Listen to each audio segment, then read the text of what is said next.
Esse sistema, ele está sendo configurado para que todos nós adoeçamos bastante.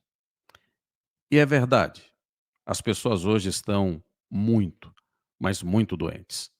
E doentes em vários sentidos, não só doentes fisicamente, mas doentes emocionalmente, doentes nas relações, doentes espiritualmente. Você percebe como as relações, elas andam extremamente adoentadas. As relações entre maridos e esposas, entre filhos e pais, entre irmãos, entre vizinhos, entre patrões e empregados, na escola, veja na própria sociedade. Perceba como muita gente tem um ódio que está arraigado em seus corações. Perceba como muita gente só espera a oportunidade aparecer para apresentar o que ela tem no coração. E Jesus falou sobre isso. Jesus disse que é da abundância do coração que a boca fala. E há muitas pessoas que só estão esperando um momento específico para materializar aquilo que elas têm dentro dos seus corações. E o sistema tem caminhado cada vez mais para que o mundo vire um grande caos. O resultado, a consequência disso, são pessoas deprimidas, são pessoas sem esperança, são pessoas magoadas, machucadas, ansiosas, sem expectativa. E muitas dessas pessoas têm perdido o sal da vida, têm perdido a graça, não têm encontrado razões e motivos para justificar a existência. E esse número é um número que tem crescido absurdamente. Claro que é uma série de razões que, de alguma maneira, servem como base para tudo isso. Mas eu gostaria que você prestasse muita atenção no que eu vou falar agora e nós vamos ponderar juntos. Você aí, do outro lado, eu aqui, vamos pensar um pouco. No final da história, se você for refletir, todas as coisas estão diretamente relacionadas a dois pontos. Dois pontos. Novamente, Jesus chamou a atenção sobre isso e vou explicar melhor para que você entenda. No livro de Mateus, no capítulo 22, no versículo 37 ao 39, Jesus foi indagado sobre quais seriam os dois maiores mandamentos. E ele disse que tudo se resumia em amar o próximo como a si mesmo e amar a Deus sobre todas as coisas. Esses, segundo Jesus, são os dois principais pontos que deveriam gerir a existência humana. E por que eu disse que tudo se resume a isso e todos os problemas de alguma maneira estão relacionados a isso? Vamos entender a primeira frase de Jesus. Ele disse: "Tendes de amar ao próximo como a ti mesmo". Perceba que Jesus disse que tudo nasce do amor a você primeiro. Você só consegue ofertar aquilo que você tem. Você não consegue dar a ninguém algo que você não possua. Você não pode chegar simplesmente numa pessoa que está passando fome, uma pessoa que está com dificuldades, uma pessoa que está doente e dar um cheque de um valor que você não tenha na sua conta, ou passar um cartão de débito de um valor que não tenha na sua conta. Então, o primeiro princípio é tudo aquilo que você precisa dar, necessariamente você precisa ter isso antes. Então, Jesus disse que você precisa amar o próximo como você ama a si mesmo. E é muito comum a gente perceber pessoas que se intrometem na vida dos outros, pessoas que estão sempre dando conselhos para outros, quando elas não conseguem dar a si mesmas. Paulo falou sobre isso quando disse: "Tu que dizes não furtas, furta". Então, o primeiro ponto é nós entendermos o seguinte: o primeiro ponto é, você precisa desenvolver um rol, uma lista de pensamentos, de crenças que vão fortalecer a sua mente e que vai tornar a sua mente inabalável. E é muito interessante porque as crenças, elas não são feitas de cimento, elas não são feitas de ferro, não.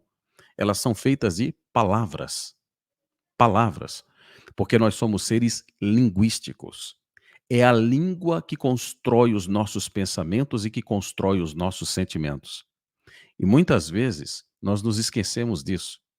Não é à toa, gente, que os comunistas utilizam para subverter a sociedade, para destruir uma sociedade ou para destruir o seu inimigo, a linguagem. É por isso que eles mudam o sentido das palavras. Por exemplo, as tiazinhas que estavam com a Bíblia e com a bandeira no dia 8 de janeiro são terroristas, mas o Hamas é um militante. E por incrível que possa parecer, isso realmente faz uma grande diferença. Grande diferença.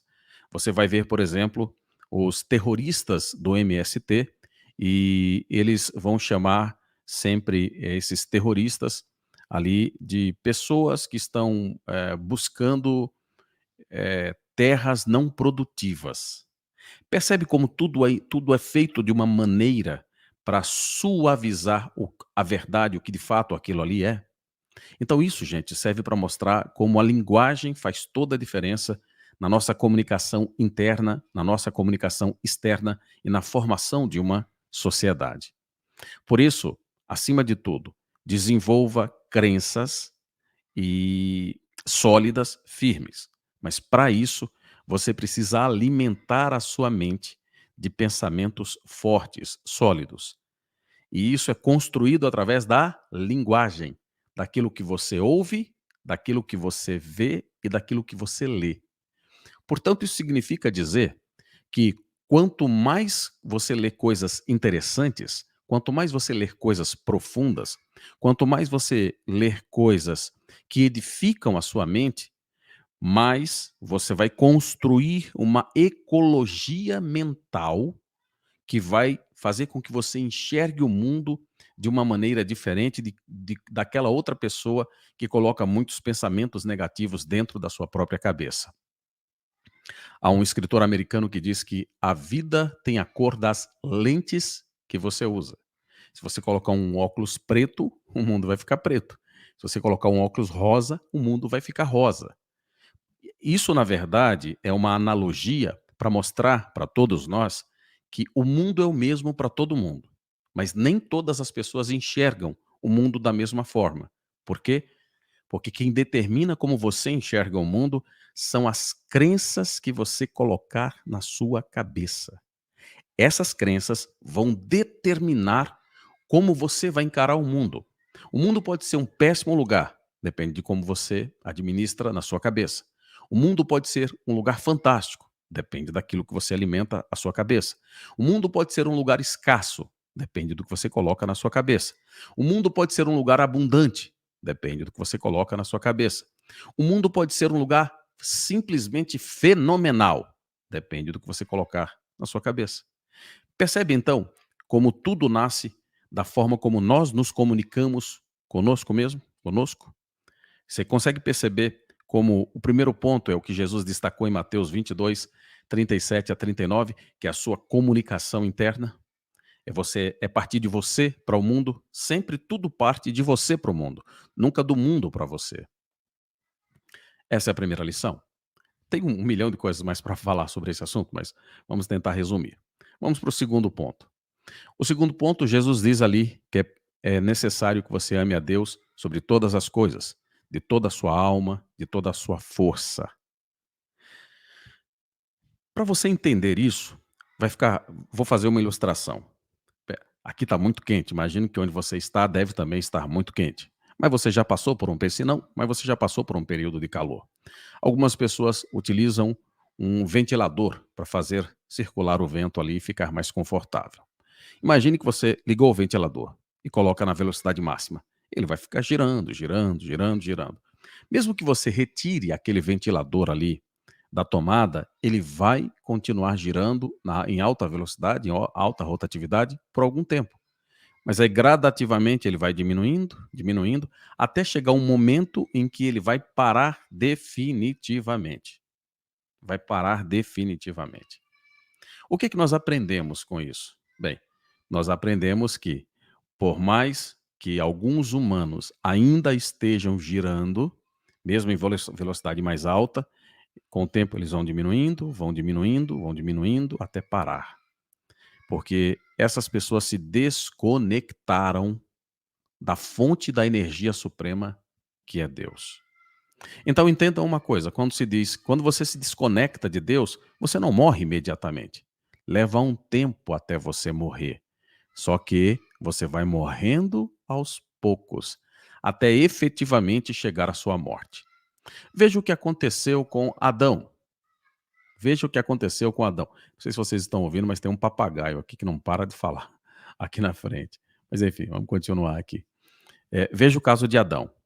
Deus disse que no dia que Adão pecasse, positivamente morrerás. Ele disse, porque no mesmo dia em que pecardes, positivamente morrerás. Adão morreu no mesmo dia que ele pecou? Sim, Adão morreu no mesmo dia que ele pecou. Adão viveu mais de 900 anos, não me lembro ao certo, acho que 937, se eu não me engano. Mas, segundo Deus, um dia para Deus é como se fosse 1000 anos. Adão, portanto, não viveu 1000 anos. Adão, portanto, não viveu um dia do ponto de vista de Deus. Adão, portanto, morreu no mesmo dia. Mas quando ele pecou, naquele momento, igual o ventilador, ele começou a morrer. Ele se desconectou da fonte suprema da vida. Adão, então, perdeu alguns atributos por ter se desconectado, por ter saído da conexão direta com a fonte geral da energia. É isso que aconteceu e tem acontecido com muita gente. As pessoas se desconectaram de Deus. Ao levantar pela manhã, elas não agradecem a Deus e não conversam com Deus. Ao sentar para se alimentar, as pessoas não oram a Deus. Ao tomar uma decisão importante na sua vida, as pessoas não buscam a orientação de Deus. Ao assistir programas de televisão, ao tomar decisões relacionadas à sua família, na hora de escolher os seus governantes, na hora de conduzir a sua vida, a maior parte das pessoas está se lixando para Deus. Isso significa que elas se desconectaram de Deus. O resultado é que essa hélice do ventilador vai parar em algum momento. E aí, antes de parar um pouco, né, ela vai perdendo força, perdendo força, perdendo força. O que acontece com o ser humano é que ele está nesse processo de perca de força, né? E aí elas começam a reclamar. Elas começam a reclamar. E não fazem muita coisa para mudar essa realidade. O que essas pessoas fazem? Elas estão simplesmente reclamando. Elas não entendem ou não querem entender que precisam se reconectar novamente com a tomada, com a força, com a energia, para que o ventilador volte a girar com a mesma potência, com a mesma força de que quando ela estava antes. Essa é uma lição simples, mas espero que seja profunda o suficiente para que você entenda que não há nenhum tipo de obstáculo para Deus. Mesmo os problemas que você está passando agora, mesmo que sejam problemas emocionais, problemas financeiros, problemas relacionados à saúde ou a alguma coisa nesse sentido. Entenda, primeiro, todos nós temos que passar por problemas. Os problemas fazem parte da vida de todo mundo. Sempre fez, sempre foi assim, sempre será. Os problemas, de certa forma, eles nos ajudam no processo. Eles são grandes professores. E esses grandes professores, eles nos ajudam no processo de evolução, de dar um passo à frente. Mas a cultura aqui do Brasil é uma cultura diferente. As pessoas têm uma cultura geral de que o certo é não ter problema, é não fazer esforço. É a lei do menor esforço. Essa cultura que foi disseminada no Brasil é uma cultura de gente indolente, preguiçosa, de gente que não evolui, que não cresce. Veja o Brasil. Veja as reservas naturais que nós temos. Essa mentalidade é uma mentalidade que faz com que o Brasil seja escravo sempre dos europeus, dos extrativistas do mundo. Porque para o brasileiro está tudo bem. Ele não quer ter esforço. ele gosta de futebol, cerveja e bundas. E aí, tá tudo ótimo enquanto for assim. No entanto, essas pessoas mal conseguem ter isso hoje em dia, porque cada dia mais a situação vai piorando. E essas pessoas, elas perderam a conexão consigo mesmas e perderam a conexão com Deus. Portanto, como é que se resolve tudo isso, né? Como é que você consegue enxergar o mundo de forma diferente? Alimentando a sua mente com os pensamentos positivos que vão criar crenças positivas, que vão solidificar os seus chamados paradigmas, as suas crenças. E onde você encontra informação, conhecimento para que você possa solidificar os seus paradigmas, as suas crenças. Eu não conheço nenhum outro livro tão poderoso quanto a Bíblia Sagrada. Aqui, na minha casa, diariamente, nós estudamos a Bíblia, todos os dias. Eu já devo estar na 25ª, quarta ou quinta vez de leitura da Bíblia. Alguns livros eu já li mais do que isso. Alguns textos eu já li centenas de vezes, quiçá, talvez 1000 vezes, alguns textos específicos. Por que tudo isso? Porque entendo que ali está a mente de Deus. Se você quer conhecer a mente de Deus, se você quer conhecer a mente de Cristo revelada para os humanos, tudo aquilo que é possível revelar aos humanos, você encontra na Bíblia, na palavra de Deus. E é nela que você vai encontrar formas seguras, paradigmas, pensamentos, ideias que vão fortalecer a sua mente e vão te aproximar de Deus.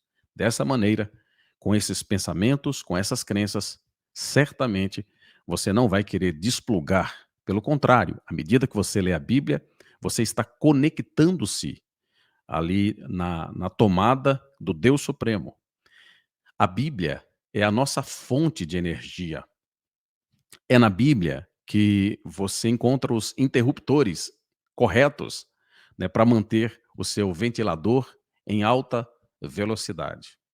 Portanto, não esqueça de manter o seu ventilador ligado na palavra de Deus, na Bíblia Sagrada.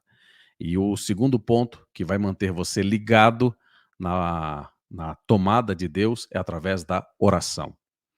Eu passaria mais 1 hora aqui ou 2 horas falando só sobre a oração, mas vou resumir, finalizar esse vídeo de hoje, dizendo para você o seguinte: a oração é uma conversa respeitosa com Deus. É quando você abre o seu coração, é quando você enaltece, é quando você adora, é quando você agradece, é quando você faz súplicas, é quando você derrama as suas dores, é quando você coloca na mão de Deus coisas que você não consegue fazer. É quando você coloca na mão de Deus situações em que você não tem força suficiente naquele momento para fazer aquilo. Deus pode te dar uma mãozinha até você recobrar ânimo, recobrar energia para poder levar a sua vida.